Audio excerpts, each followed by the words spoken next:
Most Wanted, the fugitives who terrified medieval Europe. Hey guys, tonight we begin with the remarkable stories of the most wanted people in medieval history. Those infamous names whispered in candle-lit taverns, carved into royal decrees, and occasionally scribbled onto wanted posters, assuming the monk hadn't run out of parchment or motivation. So before you get comfortable, take a moment to like the video and subscribe, but only if you genuinely enjoy what I do here. And let me know in the comments where you're tuning in from and what time it is. It's always fascinating to see who's joining us from around the world. Now dim the lights. Maybe turn on a fan for that soft background hum. And let's ease into tonight's journey together. There's a version of the Middle Ages you already know. Kings, castles, knights in shining armor riding off to war. Now forget it. Because behind every crown was a list.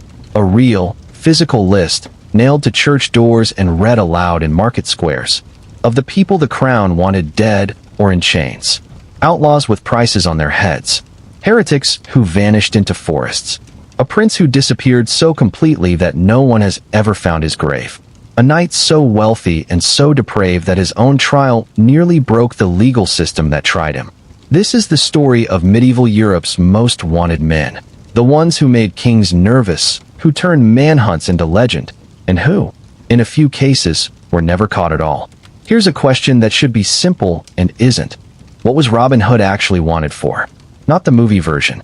Not the tights. Not the arrow splitting another arrow down the middle. Not Alan Rickman chewing scenery as the Sheriff of Nottingham. The real question, the one that sends historians into archive rooms with white gloves and bad lighting, is whether Robin Hood was ever a single wanted man at all, or whether generations of English lawbreakers borrowed a name the way modern criminals borrow a fake ID. Start with what we actually have, not legend, paperwork. In 1225, a court roll from Yorkshire records a fugitive named Robert Hood, who owed the crown 32 shillings and sixpence, and who never paid it, because he'd already run. Robert Hood isn't unusual as a name. Hood, Hewed, Hod. It's a common medieval surname, tied to the Hood outlaws' war to hide their faces on the road. That's the first strange thing about this case. Hood wasn't just a name people were born with. In some records, it looks like a name outlaws adopted, the medieval equivalent of a mask. By the 1260s, court clerks in multiple counties are recording men called Robin Hood as a kind of shorthand, a catch-all term for a fugitive from justice, the way modern police might informally use John Doe. One entry from 1262 literally converts a man's actual name into Robe Hood after he's outlawed, as if the clerk is saying, this man is now a Robin Hood. Not the Robin Hood. A Robin Hood. A type of criminal. Think about what that means. By the time the earliest ballads about Robin Hood start circulating in the 1300s and 1400s, the name may have already stopped referring to one man and started referring to a category. The archetype of the outlaw who lives outside the king's law in the greenwood, who beats the sheriff, who survives on nerve and a bow. The most wanted man in English legend might be, at his origin, not a man at all, but a job title. But here's where it gets genuinely strange. The earliest actual stories, written down in poems like A Jest of Robin Hood, and compiled from oral tradition sometime in the late 1400s, don't describe a saint. They describe a violent, unpredictable outlaw who robs corrupt churchmen and cheating sheriffs. Yes, but who also kills without much ceremony when crossed. There's no Maid Marian in the earliest versions. No Friar Tuck. Robin isn't a nobleman in disguise either. That's a much later addition, from Tudor writers uncomfortable with the idea of a genuine commoner as a folk hero. In the oldest surviving texts, Robin is a yeoman, working class, a forester, or close to it. His fight isn't framed as noble-born justice restored. It's a poor man's revenge on the machinery that was crushing poor men for a living. That machinery was real, and it's worth sitting with for a second, because it explains why this legend had staying power for 700 years. Medieval England's forest law was one of the most hated legal systems the country ever produced. After the Norman conquest, huge tracts of English land, including land people had farmed for generations, were reclassified as royal forest. Not because trees grew there. Forest, in this legal sense, meant land reserved for the king's hunting.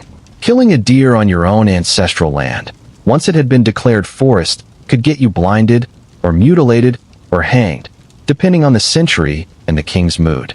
Entire villages were evicted to clear hunting ground. The forest courts that enforced this had their own judges, their own fines, their own machinery completely separate from common law, a parallel legal system that existed almost entirely to protect the king's leisure. Now picture the emotional logic of a population living under that. A man who lives in the forest, breaks the king's hunting laws for food, robs the officials who enforce those laws, and gets away with it. That man isn't a criminal in the eyes of the people telling his story around a fire. He's a corrective, a fantasy of the system finally losing, for once, to someone it had been grinding down for generations. That's why Robin Hood spread the way he did, not as a single manhunt with a single verdict, but as a story that kept needing to be true. Every region of England, it turns out, wanted its own Robin Hood. Ballads place him in Barnsdale Forest in Yorkshire as often as Sherwood in Nottinghamshire, and historians still argue about which came first. Local families across the north of England, for centuries afterward, claimed descent from Robin's band, or pointed to a specific oak tree, a specific well, a specific grave slab, and said, "This is where it happened." Some of those graves still exist. None of them can be verified. A slab at Kirklees Priory in Yorkshire has been pointed to as Robin's burial site since at least the 1600s, with an inscription so weathered and so frequently restored by well-meaning Victorians that it's now essentially useless as evidence.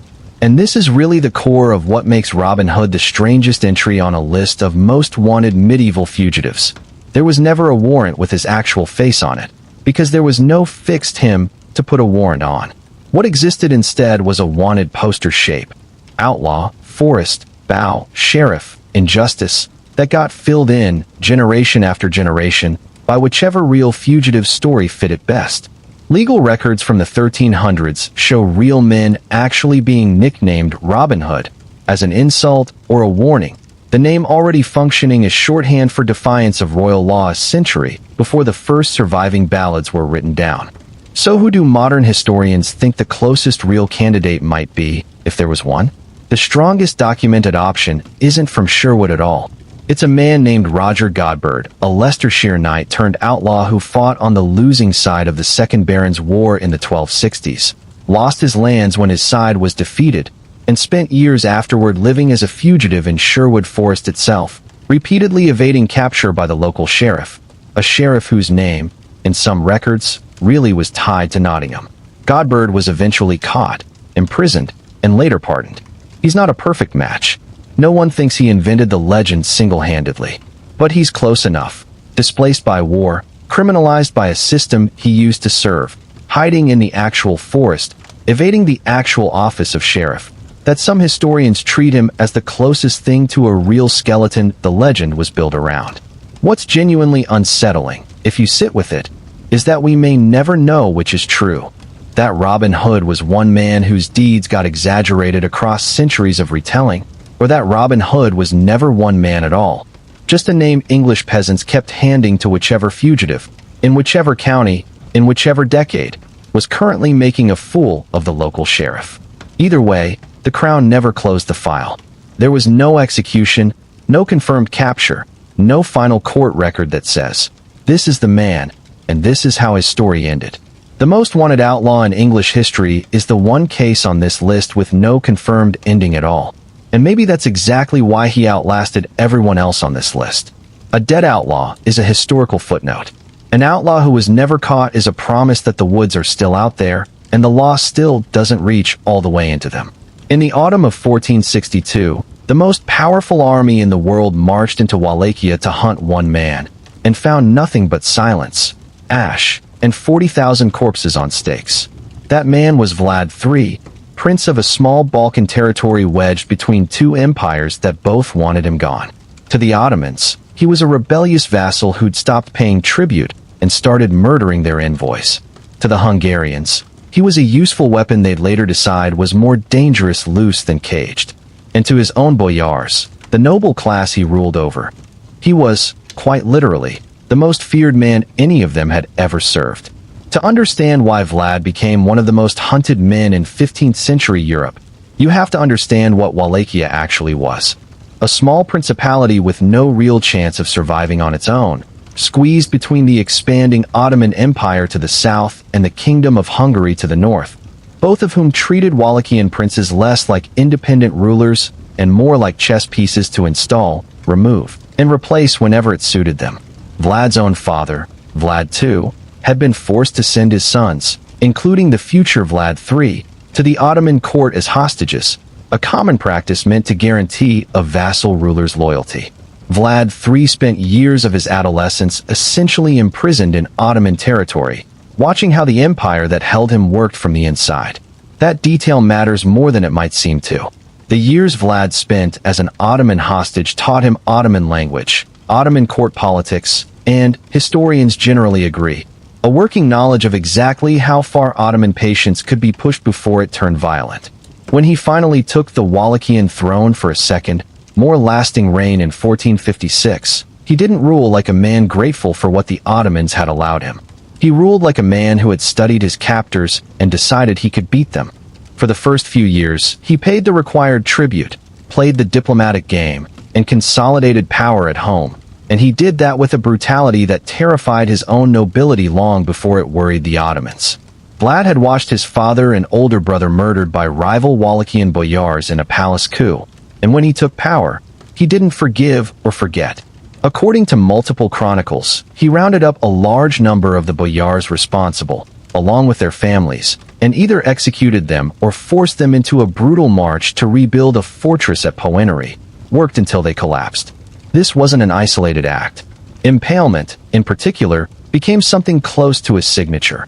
Enemies, criminals, disloyal nobles, and eventually captured Ottoman soldiers were executed by being driven onto long wooden stakes, left on public display for weeks at a time. Foreign merchants who passed through Wallachia reported forests of impaled bodies along the roads, a deliberate, calculated form of psychological warfare aimed at anyone who might think about crossing him.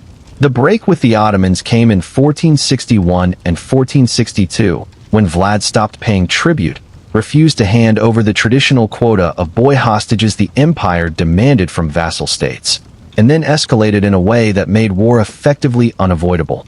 He lured 2 Ottoman envoys into a trap and had them executed, then launched a brutal winter campaign south of the Danube, burning towns and killing thousands of Ottoman subjects and soldiers along a huge stretch of the border, reportedly sending the Sultan a grim tally of the dead as a message.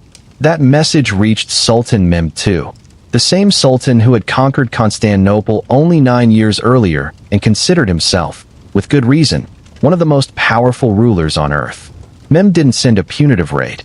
He assembled a full invasion force, reportedly numbering somewhere around 90,000 men, and marched into Wallachia in the summer of 1462 with one primary objective: remove Vlad, by capture or by killing, and replace him with a more cooperative claimant to the throne, his own brother, Radu, who had stayed loyal to the Ottomans and was traveling with the invading army specifically to be installed as the new prince the moment Vlad was gone.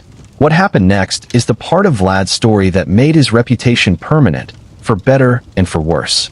Rather than meet the massive Ottoman army in open battle, where he had no realistic chance, Vlad adopted a scorched earth strategy. He ordered villages, crops, and wells across the Ottoman line of march destroyed or poisoned, forcing the enormous invading force to advance through territory that could barely feed a fraction of its numbers.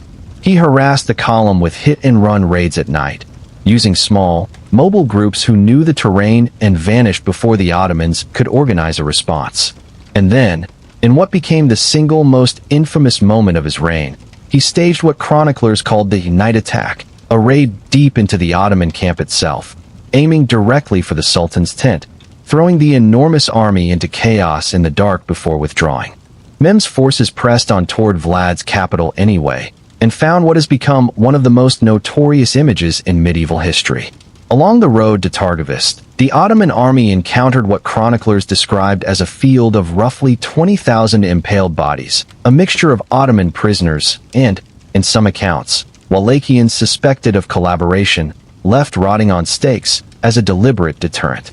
Contemporary and near-contemporary accounts, some almost certainly exaggerated for propaganda purposes, described the Sultan's own hardened soldiers being so unsettled by the sight and smell that morale in the invading army buckled. Whether or not the exact numbers are accurate, the psychological effect was real enough that Mehmed reportedly withdrew a significant portion of his main force not long after, leaving Radu and a smaller Ottoman-backed contingent to continue the campaign to install a replacement ruler. Here's the part that makes Vlad genuinely unusual on this list of wanted men. He wasn't just hunted by the empire he'd betrayed. He was also, within the same year, effectively hunted by the ally he'd been counting on. As the Ottoman-backed campaign to replace him gained ground and Wallachian nobles began defecting to his brother Radu, Vlad fled north to seek refuge with Matthias Corvinus, the king of Hungary, who had previously supported him as a bulwark against Ottoman expansion. Instead of aid, Vlad got arrested. Corvinus, under pressure to justify why Hungarian funds meant for anti-Ottoman warfare hadn't produced results, or possibly acting on forged letters purporting to show Vlad secretly negotiating with the Ottomans, had Vlad imprisoned, first in Hungary, later at a Hungarian-controlled fortress, for well over a decade. That imprisonment is its own strange chapter. Vlad wasn't executed. He wasn't extradited back to face Ottoman justice. He was held, essentially, in a kind of extended political limbo, useful to Hungary as a potential future asset against the Ottomans, but too politically toxic, at least at first, to simply release. Some later accounts even claim Vlad's confinement eventually grew comfortable enough that he married into the Hungarian royal family and lived for a time in Buda under loose house arrest rather than in a dungeon. Whether that softened captivity came from genuine reconciliation or simple political convenience is still debated. Vlad's story doesn't end with rehabilitation, though. It ends the way most of his story does, back on a battlefield. In 1476, with Ottoman-Hungarian relations shifting again, Corvinus backed Vlad for a third attempt at reclaiming the Wallachian throne. Vlad retook it, briefly, and then, within months, was killed in battle against Ottoman-backed forces, likely near Bucharest, under circumstances that remain disputed to this day. Some accounts say he was killed by his own soldiers, mistaking him for an enemy in the chaos of battle. Others say Ottoman forces got to him directly. What's not disputed is what happened afterward. His head, according to most chronicles, was cut off, preserved, and sent to Constantinople, where it was displayed on a stake in front of the Sultan. A final, grim inversion of Vlad's own signature method of execution, delivered by the empire that had hunted him for the better part of 2 decades. There's no confirmed grave. The traditionally cited burial site, at Snagov Monastery near Bucharest, was excavated in the 20th century and found to contain no clear evidence of his remains at all. Animal bones and scattered artifacts, but nothing that convincingly matches a 15th century prince. Which means Vlad III shares something in common with the very first name on this list. The most feared man in the Ottoman Empire's western border wars, hunted by 2 rival powers who both wanted him gone for opposite reasons, has no confirmed final resting place. Just a severed head, sent as a warning, and a legend that outgrew the man so completely that 4 centuries later, an Irish novelist borrowed his title, Voivode, Dracula, son of the dragon, for a vampire who, like Vlad himself, refuses to stay in the ground. England ran the largest, best-funded manhunt of the entire medieval period against one man, spent nearly a decade at it, mobilized armies, offered enormous rewards, and lost. Not lost in the sense of eventually gave up because it wasn't worth it. Lost in the sense that the target simply vanished, mid-rebellion, at the height of his power, and was never seen again. No death record, no capture, no body, no confession under torture, because there was never a prisoner to torture. Owain Gilles, the last native-born Welshman to hold the title Prince of Wales, didn't lose his war and get caught. He seems to have simply walked out of history through a door no one else could find. Start with who Owain was before any of this, because it makes the ending stranger. He wasn't a peasant firebrand or a religious radical. He was, by the standards of late 14th century Wales, a wealthy, well-connected member of the Welsh gentry, educated at London's Inns of Court, trained in English law, and for years a loyal servant of the English crown, including military service under Richard II. This wasn't a man with an obvious grudge against the English system. He'd worked inside it. What changed things was a property dispute that escalated into a national uprising, in a way that says a great deal about how thin the line between local grievance and full rebellion actually was in this period. In 1400, Owain got into a bitter land dispute with a powerful neighboring English lord, Reginald de Grey. Grey, who had influence at the English royal court, is widely believed to have deliberately withheld a royal summons that would have required Owain to provide troops for a Scottish campaign, a summons whose late delivery, engineered or not, left Owain technically guilty of failing to answer the king's call, opening him up to legal and political punishment. When Owain petitioned for justice through the English Parliament, he was reportedly told, with open contempt for Welsh grievances, that nothing would be done for barefooted Welsh rascals. That insult, and the land dispute behind it, lit a fuse that had been sitting under Wales for over a century. Ever since Edward I's brutal conquest of the country in the late 1200s had installed English administrators, English law, and a network of castles built explicitly to hold a resentful population down. On the 16th of September, 1400, Owain's supporters proclaimed him Prince of Wales at his estate in Glyndŵr, and within days, armed uprisings broke out across multiple Welsh towns, targeting English-held castles and administrative centers.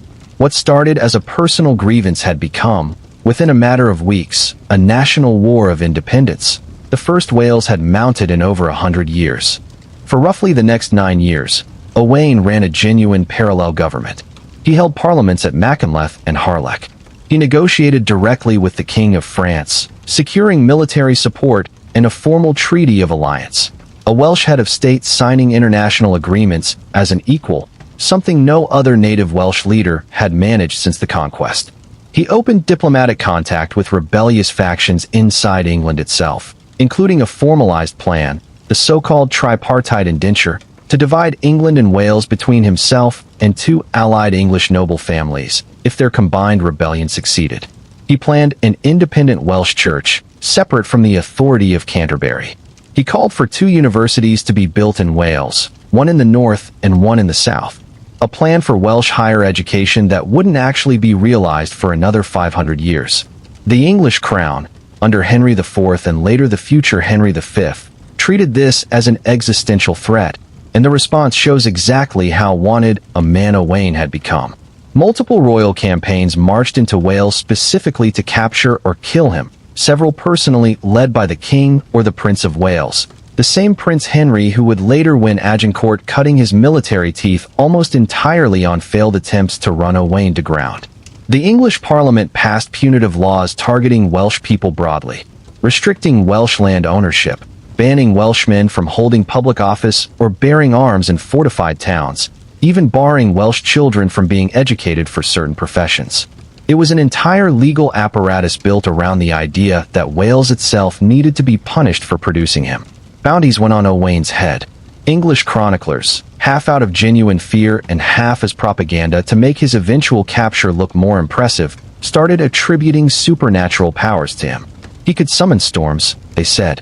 He'd been born during an earthquake. Ordinary weapons couldn't touch him.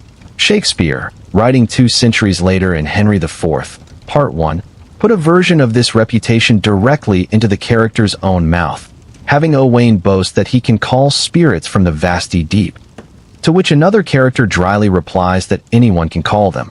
The trick is getting them to come. The war began to turn by around 1409. English forces retook Harlech Castle, Owain's key stronghold and the seat of his parallel government, capturing his wife, several of his children, and grandchildren in the process, most of whom would die in English captivity in the Tower of London over the following years. Owain himself, along with his son and heir, escaped the fall of Harlech and vanished into the Welsh countryside as a hunted fugitive. And this is where the story stops behaving like ordinary history. Because for the next several years, Owain Glyndwr, a man English kings had spent enormous sums specifically trying to capture, a man with a price on his head and armies actively hunting him, simply is not mentioned in any surviving record as caught, killed, or surrendered. In 1415, the new king, Henry V, fresh off consolidating power and about to launch the campaign that would end at Agincourt, issued a formal pardon to Owain, an extraordinary offer, since pardons of this kind were usually only issued to men the crown expected might actually surrender and accept them.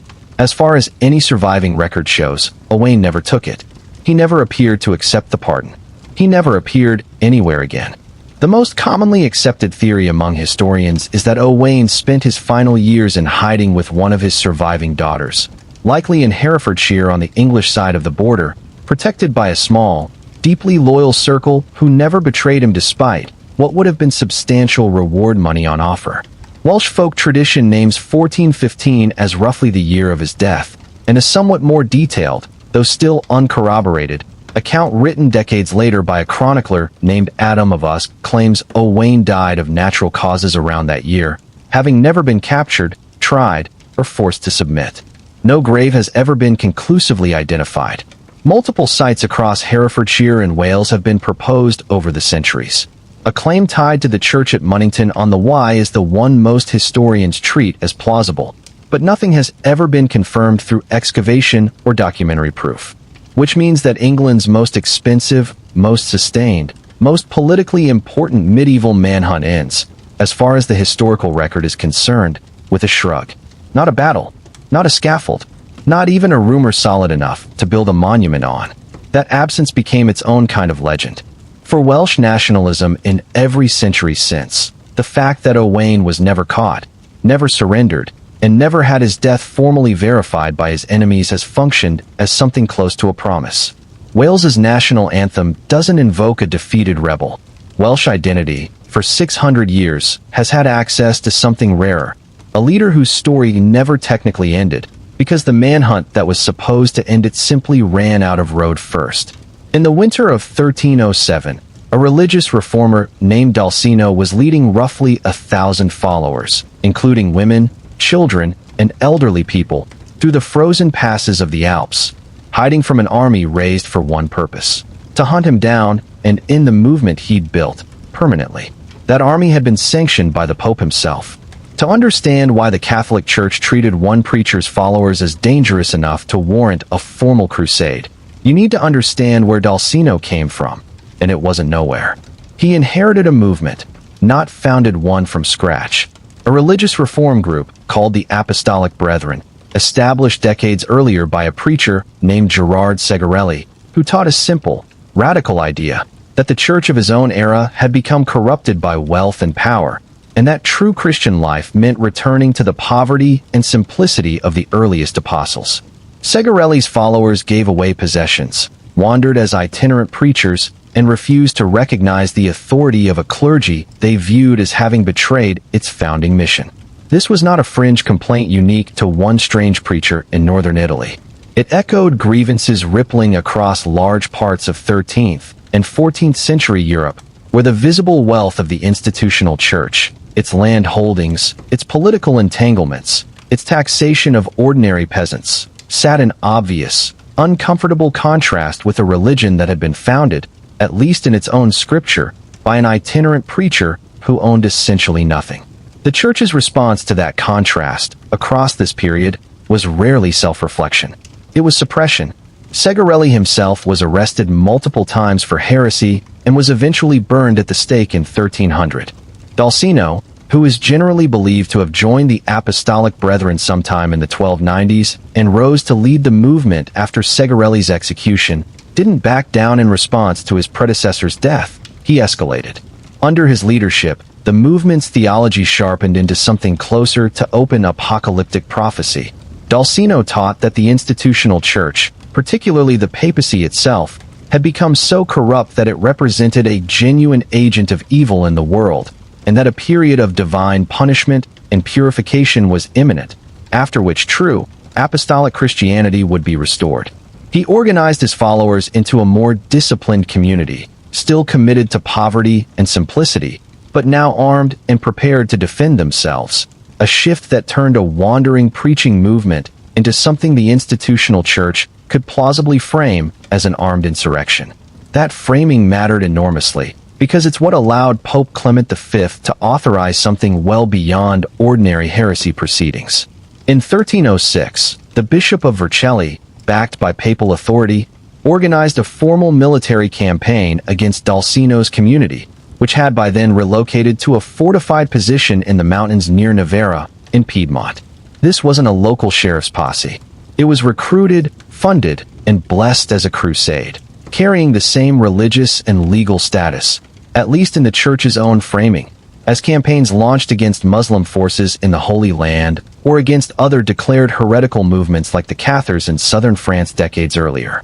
Indulgences, formal remissions of religious punishment, treated at the time as genuinely valuable spiritual currency, were reportedly offered to anyone who joined the campaign against Dolcino's followers, the same incentive structure used to recruit for crusades against external enemies of Christendom.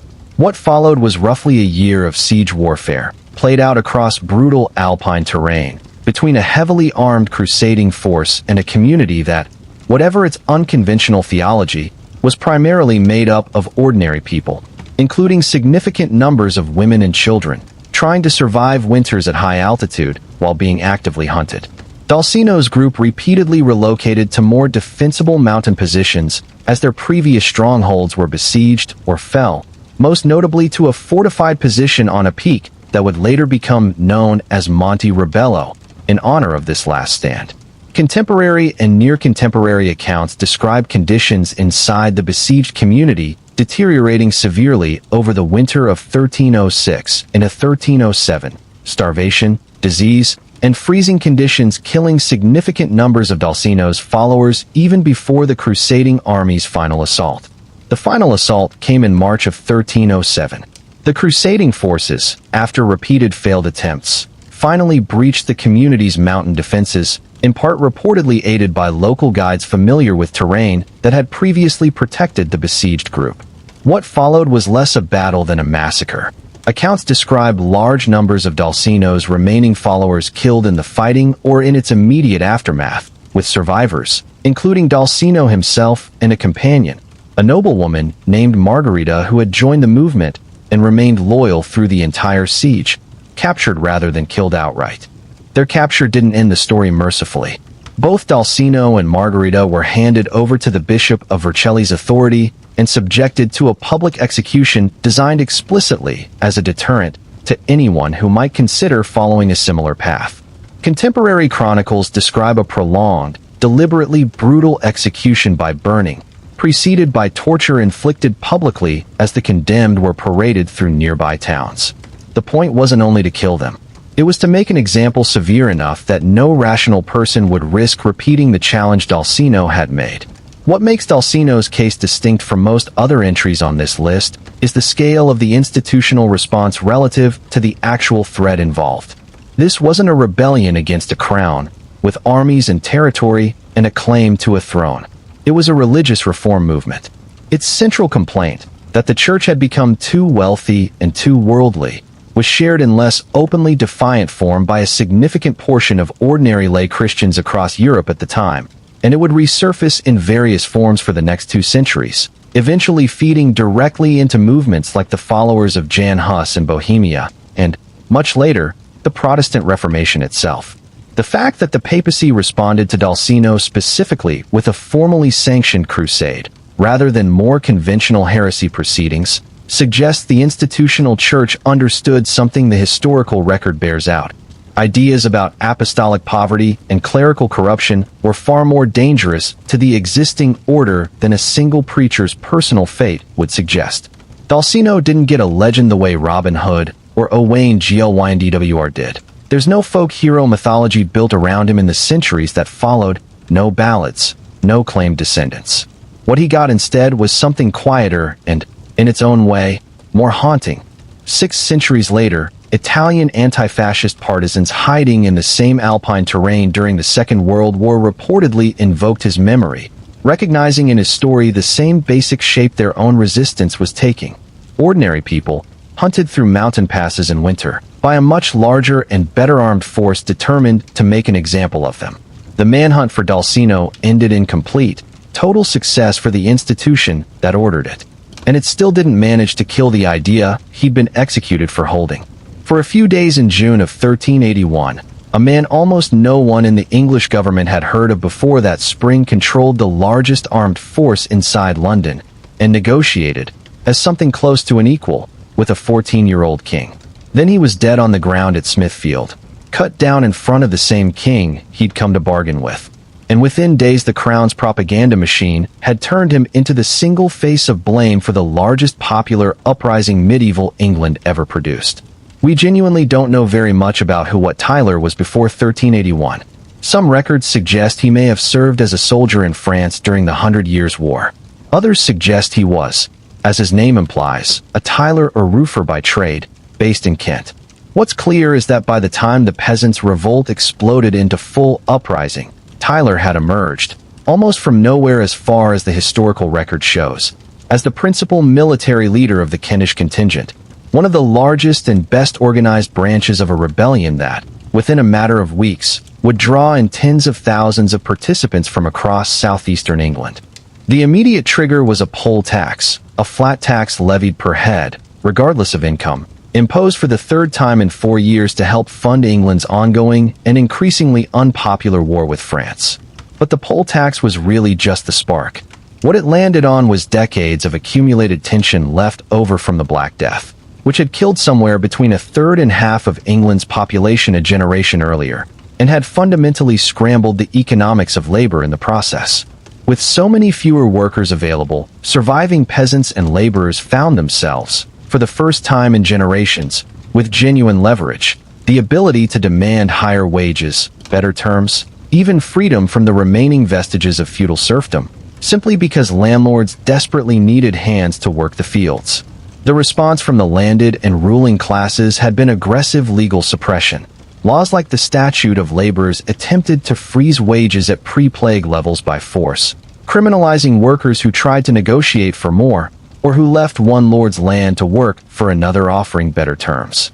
By 1381, that suppressed economic tension, combined with widespread resentment over corrupt tax collection and a governing council seen as incompetent and self-serving, had built into something close to a pressure cooker. The poll tax was just the moment it blew. What followed moved with startling speed. Within days of the initial uprising in late May, rebel forces from Kent and Essex, numbering, by most estimates, somewhere in the tens of thousands total across the movement, were marching on London, attacking symbols of the hated tax and legal system as they went, burning manorial records that documented feudal obligations, releasing prisoners, and specifically targeting royal officials associated with the tax's collection and enforcement. Tyler emerged as the acknowledged leader of the Kentish forces sometime during this march, reportedly elected or acclaimed by the rebels themselves rather than appointed by any existing authority. Itself a striking detail, since it meant the single most powerful rebel leader in England, for those few weeks, held that position purely through the consent of the people he was leading. On the 13th of June, rebel forces entered London itself, with sympathetic city residents in some cases opening gates for them. What happened over the following 2 days was less organized insurrection than targeted, symbolic violence. The rebels burned the Savoy Palace, one of the most opulent buildings in England, belonging to John of Gaunt, the king's uncle and one of the most powerful and most hated nobles in the country. They broke into the Tower of London itself and executed several senior officials they held personally responsible for the hated tax and for corrupt governance more broadly, including the Archbishop of Canterbury, who also held the office of Lord Chancellor. The 14-year-old King Richard II, facing a crisis no monarch his age should ever have had to face alone, made the decision to meet the rebels directly rather than continue hiding behind London's walls. A genuinely dangerous choice, and one that speaks to just how precarious the Crown's actual military position was at that moment. There was a first meeting at Mile End on the 14th of June, where Richard reportedly agreed, at least verbally, to a sweeping set of rebel demands: the abolition of serfdom, the end of forced labor obligations, fair rents, and a general pardon for everyone involved in the uprising. It's not clear how much of this Richard's advisors ever intended to honor. The second and final meeting, at Smithfield on the 15th of June, is where Tyler's story ends, and the details are contested enough across different chronicle accounts that historians still argue over exactly what happened. What's broadly agreed is that Tyler rode forward to present a further, more radical set of demands directly to the king, reportedly including the confiscation of church property and a more thorough dismantling of the existing social and legal hierarchy.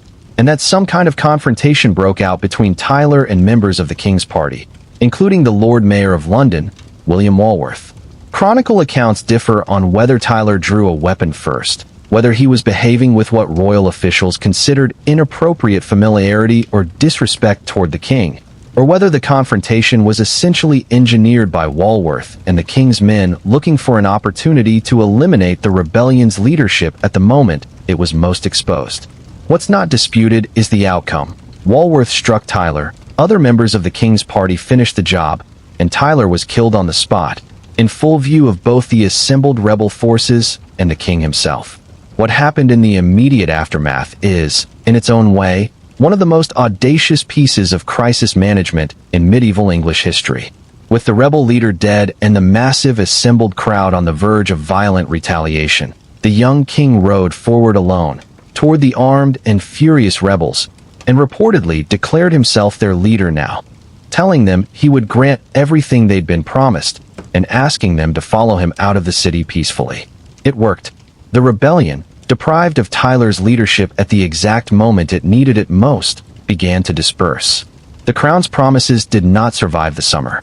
Within weeks, with the immediate danger past and royal forces reorganized, Richard II government formally revoked every concession that had been made, including the abolition of serfdom, and launched a punitive crackdown across the counties that had risen up, executing an unknown but substantial number of participants identified as ringleaders. Tyler's body, according to most accounts, was beheaded after his death at Smithfield, with his head displayed on London Bridge, the standard treatment for traitors applied to a man who, only days earlier, had been negotiating face-to-face with the King of England as though he held equal standing. The uncomfortable truth buried in Tyler's story is how deliberately he was made into a singular villain by a government that badly needed the uprising to look like the work of one dangerous agitator rather than the predictable result of decades of economic exploitation and legal suppression bearing down on tens of thousands of ordinary people at once.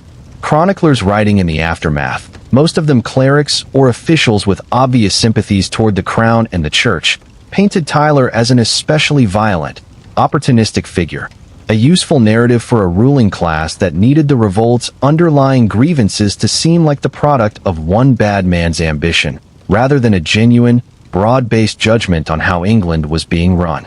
It's a pattern worth remembering, because it recurs across several names still to come on this list. When a system is challenged by a movement too large to fully suppress, it's often far easier, and far more useful, to hunt down and destroy the single face that movement wore, and let that one execution stand in for justice against everyone who ever agreed with him. He fought beside Joan of Arc.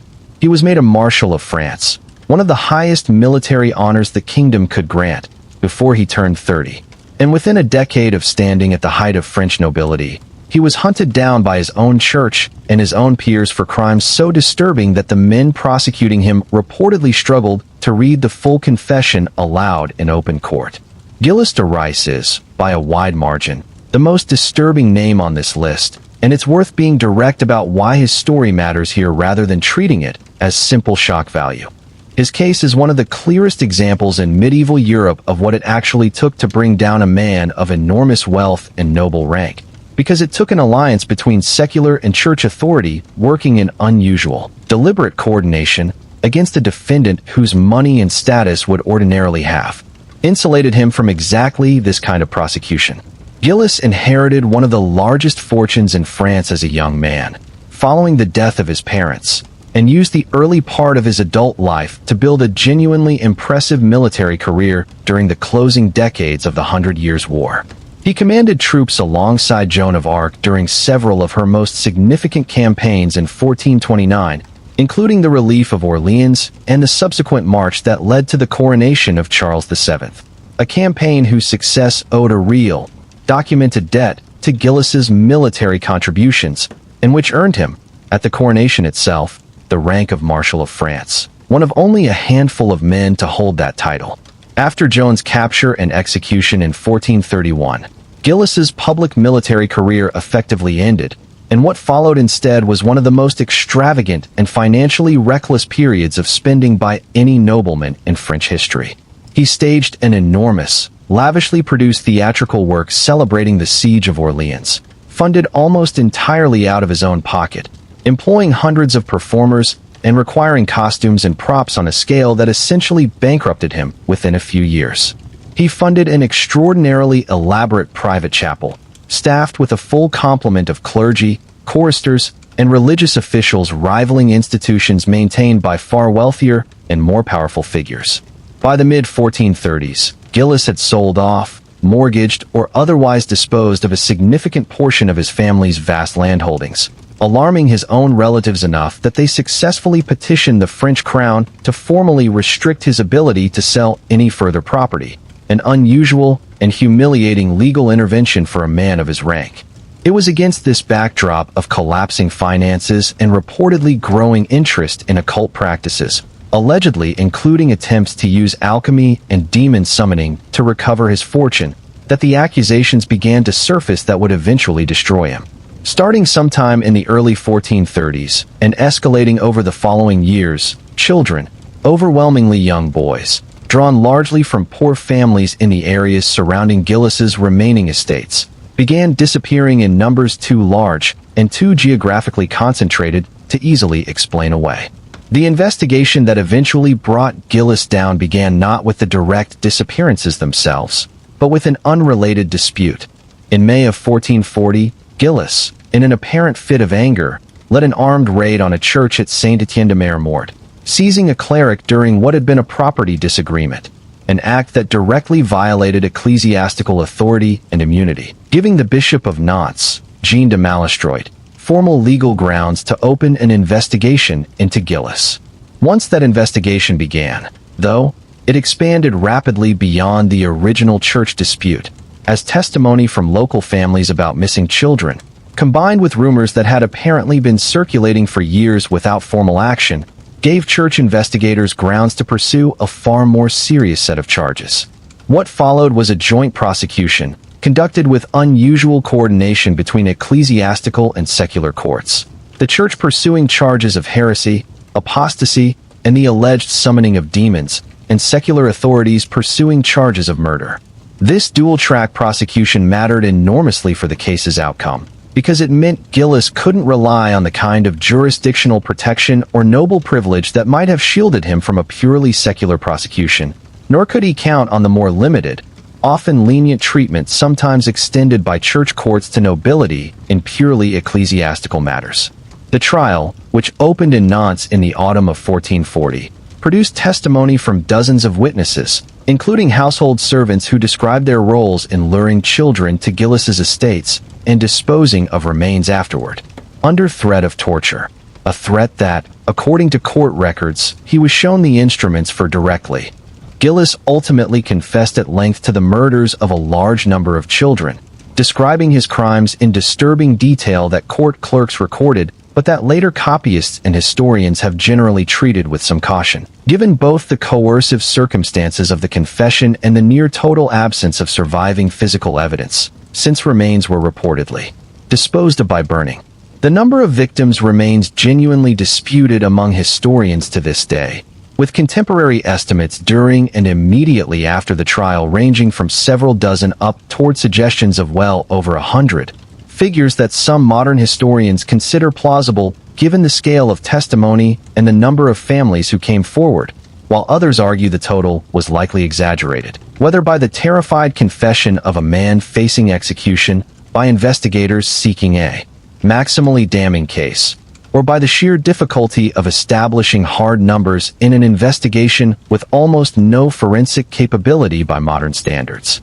Gilles was convicted on both the ecclesiastical and secular charges and executed by hanging and burning at Nantes at the end of October 1440, alongside two of his household servants who had been convicted as accomplices, in a detail that later chroniclers found genuinely strange. Given everything else in his case, Gilles reportedly died expressing sincere religious repentance, and, because of his rank and the specific circumstances of his execution, was granted the unusual mercy of being cut down from the hanging and buried in consecrated ground before the burning was allowed to fully consume his body, an outcome his own relatives had specifically petitioned for. Why does Gilles de Rais belong on a list of medieval Europe's most wanted? Because his case represents something distinct from every other name on this list. He wasn't hunted for rebellion, heresy of belief, or political defiance of a crown. He was hunted, eventually, for crimes against the least powerful people in his own society, poor children, whose disappearances had apparently gone without serious formal investigation for years, likely in no small part because of exactly the kind of noble protection and financial influence that had shielded Gilles for so long. It took a bishop with a personal grievance, a rare alliance between secular and religious courts, and a defendant who had already alienated his own family through reckless spending, before the machinery of medieval justice was willing to turn fully against a man of his rank.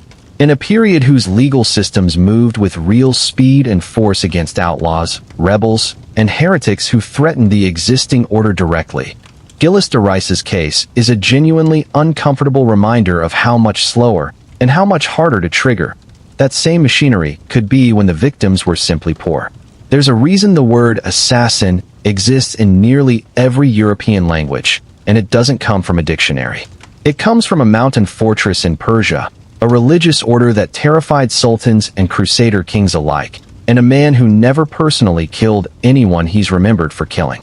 Hassan-i Sabbah founded the Nizari Ismaili state around 1090, when he seized the mountain fortress of Alamut in northern Persia through a bloodless takeover, reportedly converting the garrison to his cause from the inside before the fortress's lord even realized what was happening. From that single stronghold, over the following decades, Hassan built something almost nobody in the region had a name for yet: a scattered network of mountain fortresses, none individually powerful enough to field an army capable of matching the Seljuk Empire that surrounded them, but bound together by religious loyalty so absolute that the order could strike at enemies no conventional force could reach. The Nizaris were a branch of Shia Islam that had split from the mainstream Ismaili leadership over a succession dispute, and much like Fra Dolcino's movement 2 centuries later in the Alps, their theology was inseparable from their politics.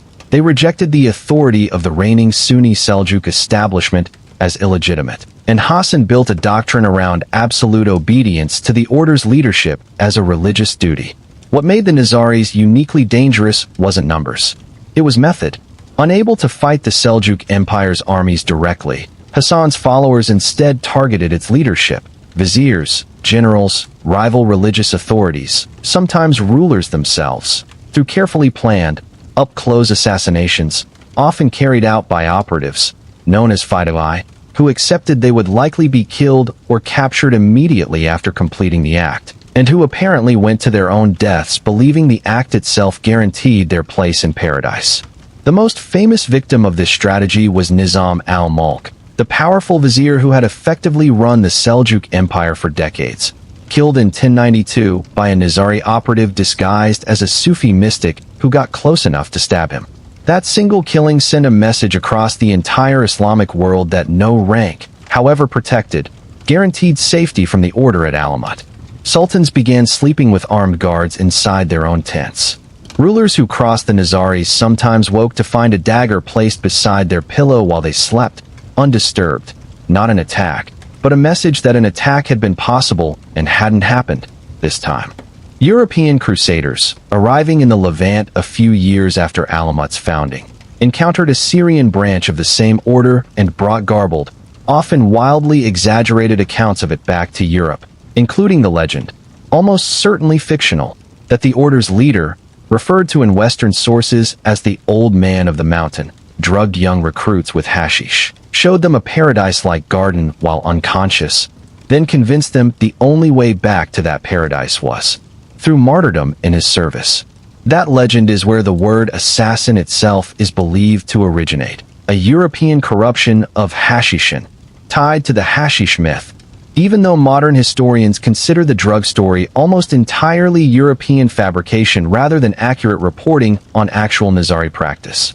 Real or exaggerated, the fear was genuine on all sides, including among the Crusader states themselves, several of whose leading figures were killed by Nizari operatives over the following century, most notably Conrad of Montferrat, king-elect of Jerusalem, stabbed to death by 2 Nizari agents in 1192 in a killing whose sponsor, Saladin, King Richard the Lionheart, or the Nazaris acting independently, remains disputed by historians to this day. The manhunt that finally ended the order wasn't led by a king or a sultan. It took the Mongol Empire, under Hulagu Khan, grandson of Genghis Khan, to finally bring Alamut down. In 1256, after decades in which regional powers had repeatedly failed to dislodge the Nazaris from their mountain strongholds, Hulagu's forces besieged and eventually took Alamut itself, systematically dismantling the fortress and, according to most accounts, its famous library, one of the most extensive collections of scientific and religious texts in the region.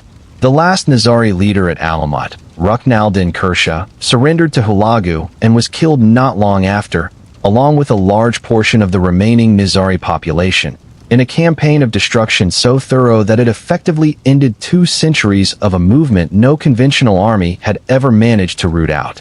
The lesson embedded in the assassin's story is different from anything else on this list.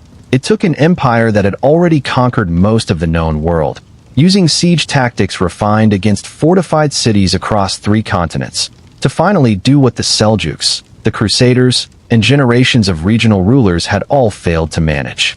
A mountain fortress and absolute loyalty had been enough to terrify the medieval world for 160 years. For a few years around the turn of the 16th century, Cesare Borgia was arguably the most feared man in Italy, a warlord carving out his own state through conquest and assassination, protected by the near-limitless resources of his father, the reigning pope. Then his father died, and within 18 months, the same man who had been Machiavelli's model for the prince was a fugitive with a shrinking list of places willing to hide him.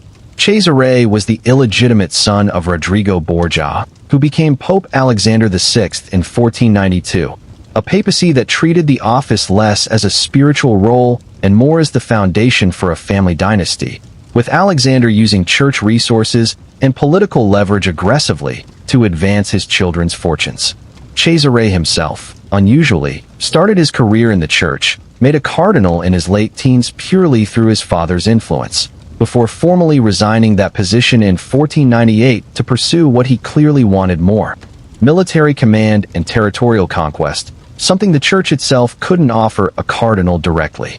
With his father's backing, French royal support secured through a politically convenient marriage, and papal funds redirected toward his campaigns, Cesare spent the next several years conquering and consolidating a series of smaller states across the Romagna region of central Italy, ruling the territory he seized with an efficiency and, at times, a calculated brutality that impressed observers even as it appalled them, most famously exemplified by his handling of a subordinate commander, Ramiro di Orco, whom Cesare had installed to pacify a newly conquered territory through harsh methods, then had publicly executed and displayed in pieces in the town square once the harsh methods had served their purpose, a move designed to simultaneously distance Cesare from the brutality and demonstrate his own ruthless control over even his closest allies.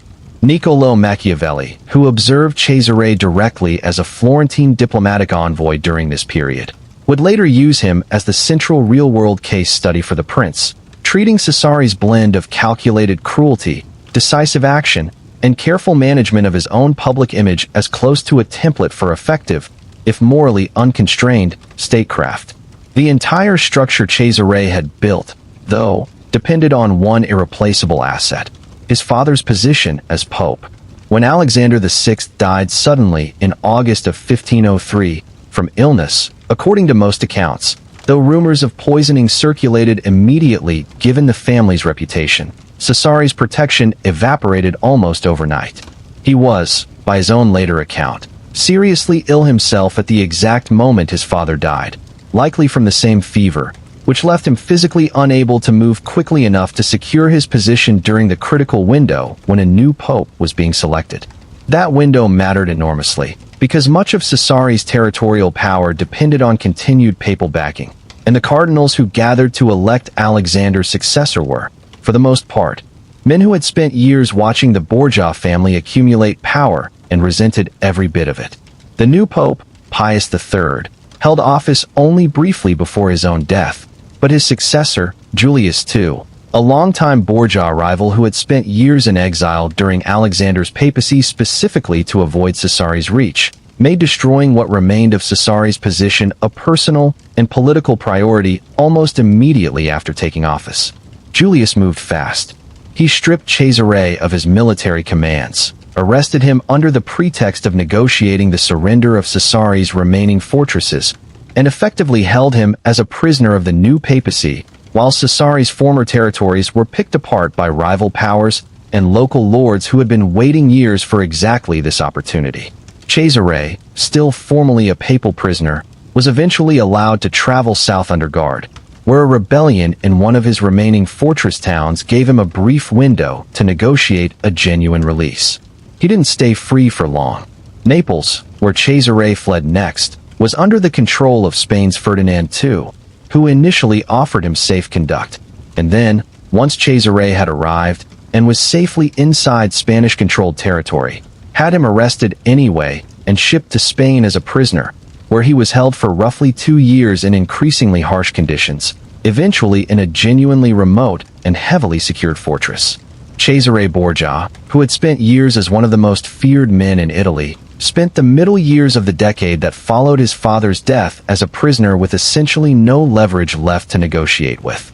His final act came in 1506, after a dramatic escape from Spanish custody, reportedly lowering himself from a fortress window by rope during a night escape. That got him to the one place left willing to take him in: the small kingdom of Navarre, ruled by his brother-in-law, who put Cesare's military experience to use fighting a local rebellion. It was there, in March of 1507, besieging a rebel-held castle near the town of Viano, that Cesare Borgia was killed, not in some dramatic final confrontation befitting Machiavelli's case study, but reportedly ambushed and cut down by a small group of enemy soldiers after riding too far ahead of his own escort in pursuit of retreating rebels, stripped of his armor and left dead in a ditch, identified only afterward by soldiers who recognized his body. What makes Cesare's fall genuinely instructive is how completely his fear-based power turned out to depend on institutional backing rather than personal loyalty. Every enemy he'd made through years of calculated brutality, deposed rulers, rival cardinals, betrayed subordinates, entire cities he'd conquered by force, had been waiting the entire time for the one thing that could actually take him down: the removal of the protection that had let him operate with near impunity in the first place. The most feared man in Italy didn't need to be defeated in open battle. He just needed his father to die. In the summer of 1450, roughly 5,000 men from Kent marched on London under the command of a man whose real identity the English crown still couldn't confirm with total certainty after they'd captured and killed him. The rebellion Jack Cade led shares obvious surface similarities with what Tyler's uprising 7 decades earlier, a Kentish-led march on London, driven by grievances against corrupt officials and mismanaged royal finances, ending in violence and a leader's death. But the specific conditions behind Cade's rebellion, and the strange mystery of who Cade actually was, make it its own distinct case. By 1450, England's position in the 100 Years' War had collapsed. The territories in France that generations of English kings had fought to hold, including much of Normandy, had been lost in a rapid, humiliating series of defeats, widely blamed on the corruption and incompetence of King Henry VI's inner circle rather than on the king himself, who was already showing early signs of the mental health difficulties that would later leave him effectively incapacitated. Heavy taxation to fund a war effort that had ended in total failure, combined with a widespread sense that royal officials in Kent specifically were exploiting their positions for personal gain, extorting fines, manipulating local courts, seizing property through corrupt legal maneuvers, created the same kind of accumulated grievance that had fueled the Peasants' Revolt, aimed this time less at the feudal system itself and more directly at what the rebels viewed as a corrupt, failing royal government.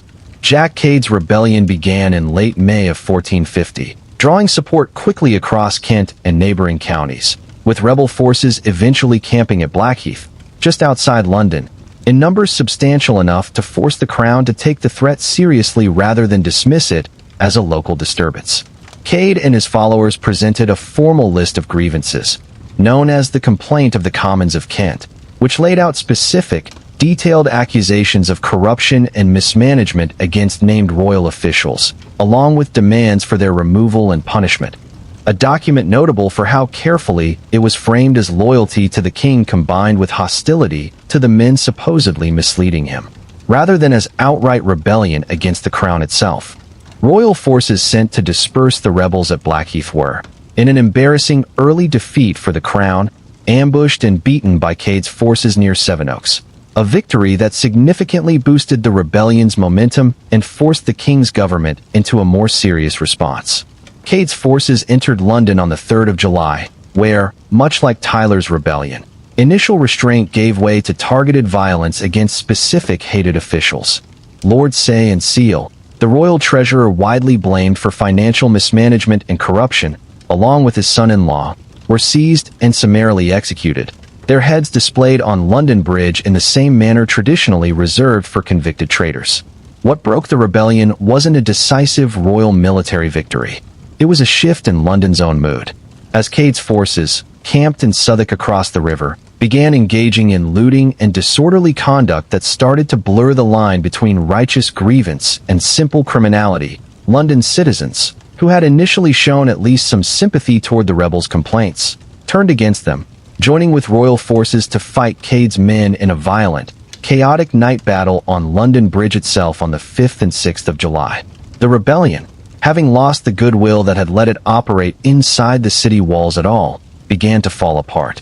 The crown, recognizing that a purely military solution had real limits given how much popular sympathy the underlying grievances still carried, offered a formal pardon to the rebels who dispersed peacefully, an offer Cade himself reportedly accepted under an assumed name, seemingly hoping to quietly disappear into the general amnesty rather than risk being individually identified and punished as the rebellion's leader.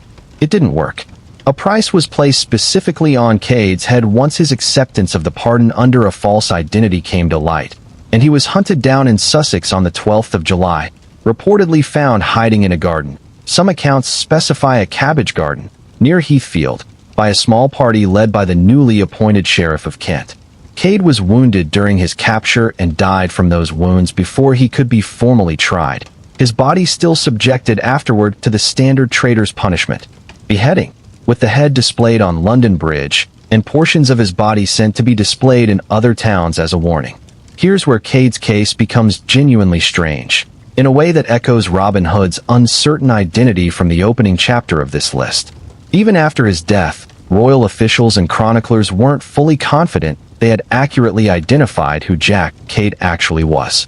Some contemporary and near-contemporary sources suggest Jack Cade was itself an assumed name, and that the man behind it may have had a different, possibly more damaging identity, including one persistent claim that he had at some point served in Ireland under the household of the Duke of York, a detail that, if true, would have connected the rebellion uncomfortably to York's own political rivalry with the king's inner circle, a rivalry that would explode fully into the Wars of the Roses within a few years.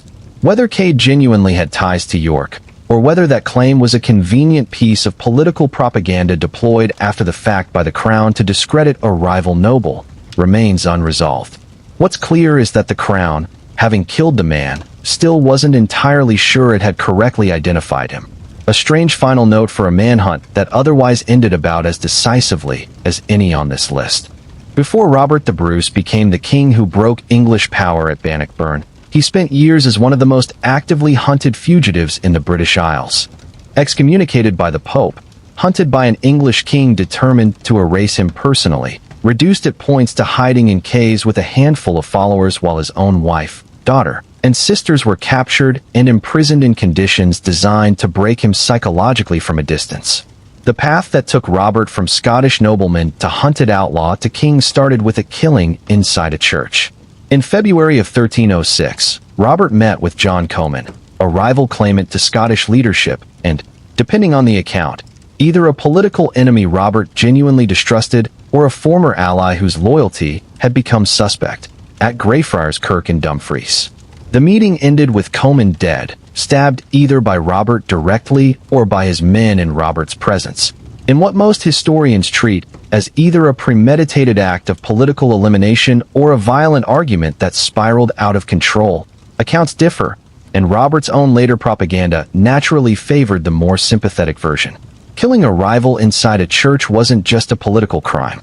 It was, under medieval canon law, a severe act of sacrilege, and it earned Robert formal excommunication from the Catholic Church, a punishment that, in a deeply religious medieval society, meant far more than social disapproval. It meant Robert was formally cut off from the sacraments, from Christian burial, from the basic religious framework that structured nearly every aspect of medieval life. And it gave any ruler hostile to him a powerful additional justification for hunting him down, since acting against an excommunicate carried none of the moral hesitation that might otherwise restrain a Christian king. Robert moved fast anyway, having himself crowned King of Scots at Scone just 6 weeks after Comyn's killing, a bold and, from a purely tactical standpoint, arguably premature claim to a throne he had nowhere near secured. King Edward I of England, the same Edward whose brutal conquest of Wales decades earlier had set the stage for Owain Glyndwr's rebellion, responded to Robert's coronation with fury and overwhelming force, dispatching an army that crushed Robert's small forces decisively at the Battle of Methven in June of 1306, just weeks after his coronation. What followed was one of the lowest points of Robert's entire life, and the period that most directly earns him a place on this list. Defeated and scattered, Robert became a genuine fugitive, moving through remote parts of Scotland and, according to various traditions, possibly as far as the Western Isles or even briefly to Ireland, with a small band of loyal followers, hunted actively by English forces and by rival Scottish nobles who saw an opportunity to eliminate him and curry favor with Edward. Edward I, for his part, treated the pursuit of Robert with a personal intensity that went beyond ordinary military strategy. English forces captured several of Robert's close family members and supporters during this period, and Edward's treatment of them was deliberately, calculatedly brutal, intended as much to psychologically punish Robert from a distance as to punish the captives themselves. Robert's brother Neil was captured, tried, and executed. Robert's wife, Elizabeth, and his young daughter Marjorie were captured while attempting to reach safety in the north and held in extended, harsh captivity in England for years.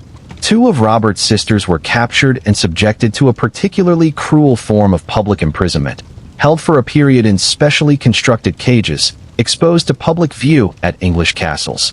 Isabella at Berwick and Mary at Roxburgh, a punishment designed explicitly to humiliate and terrorize rather than merely confine. The traditional story of Robert during his lowest fugitive period, hiding in a cave, watching a spider repeatedly fail and finally succeed at spinning its web, and drawing inspiration from the spider's persistence to try again himself, almost certainly isn't historically accurate in its specific details. It's a legend that emerged and was popularized centuries after Robert's actual lifetime. But the underlying reality the story is built around is genuine. Robert really did spend a period as a hunted man, with very little left, forced to rebuild his cause almost from nothing after a catastrophic early defeat, at a point where most contemporaries would reasonably have expected his rebellion to be finished. What actually turned things around wasn't a single dramatic reversal, but a slow, grinding campaign of guerrilla warfare and gradual political consolidation, helped enormously by a stroke of fortune Robert had no control over. Edward I, the English king who had pursued Robert with such personal intensity, died in July of 1307, while marching north once again specifically to deal with the resurgent Scottish rebellion. His son and successor, Edward II, lacked both his father's military competence and, crucially, his father's sustained personal focus on crushing Robert specifically, giving Robert crucial breathing room to rebuild his forces and steadily retake Scottish castles and territory over the following years. That slow rebuilding culminated in June of 1314 at the Battle of Bannockburn, where Robert's forces decisively defeated a much larger English army led by Edward II himself, a victory that didn't immediately end the wider conflict with England, but that effectively secured Robert's practical control over Scotland and marked the definitive turning point from hunted fugitive to established, functioning king. Scottish independence was eventually formally recognized by England years later, and Robert's excommunication, the religious punishment that had helped define his fugitive years, was eventually lifted as well, restoring him fully to the church's good standing before his death in 1329. Robert the Bruce's story stands out on this list because it's the rare example of a hunted man who didn't just evade capture, get killed, or vanish. He outlasted the specific king who was hunting him, rebuilt from what looked like total defeat, and eventually turned the machinery of the state that had been chasing him into his own. Every other name on this list ends in death, disappearance, or permanent exile. Robert the Bruce is the fugitive who won. Henry V had barely settled into his own throne when he found himself forced to authorize a manhunt for one of his closest personal friends, a knight who had fought beside him, sat at his table, and was now, in the eyes of the church and the crown alike, a heretic wanted for treason. Sir John Oldcastle had been a genuinely close companion of the future Henry V during the years before Henry became king, serving alongside him militarily and moving in the same social and political circles. What set Oldcastle apart from the rest of Henry's inner circle, and what eventually made him one of the most unusual fugitives in medieval English history, was his deep involvement with Wallachia, a religious reform movement that had grown out of the teachings of John Wycliffe, an Oxford theologian who, decades earlier, had argued for ideas the institutional church considered dangerously radical, that scripture, translated into English rather than kept exclusively in Latin, should be directly accessible to ordinary people, that the church's wealth and worldly power had corrupted its spiritual mission, and that several core Catholic doctrines, including the nature of the Eucharist, deserved serious theological challenge. Wallachia carried echoes of Fra Dolcino's movement from a century earlier and anticipated, in real and documented ways, ideas that would fully explode across Europe a century later in the Protestant Reformation. By the early 1400s, the English crown and church had come to treat it as a serious enough threat that Parliament passed legislation in 1401 explicitly authorizing the burning of convicted heretics, the first English statute of its kind, specifically in response to Wallachia's continued spread. Oldcastle's position made his own involvement in the movement particularly dangerous, both for himself and for the crown. As a wealthy, well-connected knight with genuine personal closeness to the king, he wasn't some anonymous itinerant preacher the church could quietly deal with. His household was found, following an investigation into suspected heretical literature, to contain Wallachia texts, and when formally questioned about his beliefs by church authorities in 1413, shortly after Henry V's coronation, Oldcastle gave answers on core doctrinal questions, particularly regarding the Eucharist and the authority of the Pope, that church officials considered clearly heretical. Henry V, faced with the genuinely awkward situation of a close personal friend facing formal heresy charges, reportedly intervened personally at first, trying to persuade Oldcastle to recant his views and avoid the legal consequences that conviction would bring. Oldcastle refused. Convicted of heresy by an ecclesiastical court in September 1413, he was granted a 40-day period before sentencing, apparently in the hope that further time and pressure might convince him to recant and save himself. A grace period that Oldcastle used instead to escape from the Tower of London, where he had been held, and go into hiding. What followed elevated Oldcastle's case from a religious heresy prosecution into a full political crisis. From hiding, Oldcastle became connected to, and by most historical accounts was a central organizer of, a planned Lollard uprising in January 1414, intended to capture the king and force sweeping religious reform.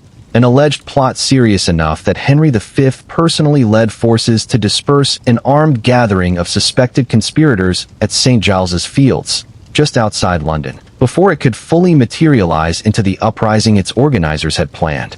The exact scale of the plot, and how close it genuinely came to succeeding, remains debated among historians, some of whom suspect government sources exaggerated its scope to justify a harsher subsequent crackdown on Wallachia generally. What's not disputed is the Crown's response. Oldcastle was formally attainted for treason by Parliament. A substantial reward was placed on his capture, and he became, for the next several years, a wanted fugitive hunted simultaneously for heresy and for treason against the crown of a king who had once called him a friend. Oldcastle evaded capture for roughly 4 years, reportedly moving through Wales and the Welsh borderlands for a significant portion of that time. Territory that, notably, had been the site of Owain Gilles' own rebellion just a few years earlier, and which retained a degree of instability and remoteness that made it genuinely useful for a fugitive trying to stay hidden from royal authority. He was finally captured in November 1417 in Powys after years of pursuit, brought back to London, and executed in a manner specifically designed to punish both the treason and the heresy charges simultaneously.